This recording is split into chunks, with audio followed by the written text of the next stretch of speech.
好，天气有影是真烧热，连续几日天的高温，毋若是人强要挡袂牢，就连这个果子嘛是同款。伫咧云林这几天就出现38度的高温，当咧生的无骨感是因为这个皮真薄，惊晒日晒过头，所以当地农民是伫咧果子的顶头喷一层石灰来帮助果子防晒。也若种往来的，因是抽乌色的网仔来防晒，步数真短，就是希望讲会当尽量减少损失。农民无用利用乌色的网仔，甲往来砍掉咧，避免遮准备会当采取的往来，因为高温晒入全安的损失。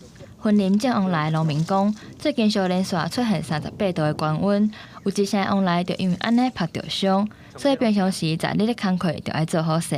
网仔无讲真密啦，较茫茫啊，茫茫的时阵，你就日头中伊就烧咧，像这遮热天哦。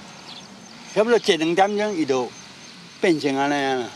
农民表示，伊种2分地往来，不过最近受到高温的影响，收成已经损失1成，才会不时就来顺果子园做防护。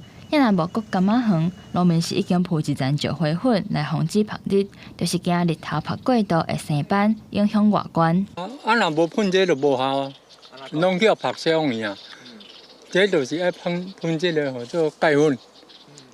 你若无喷这吼，到尾后头拢无哪收啦。农民表示，这一层白白就是人咧讲的石灰粉，毋是农药，会当阻挡紫外线，保护木骨柑度过热天高温，避免12月采收期减少收入。记者王伟雄云林报道。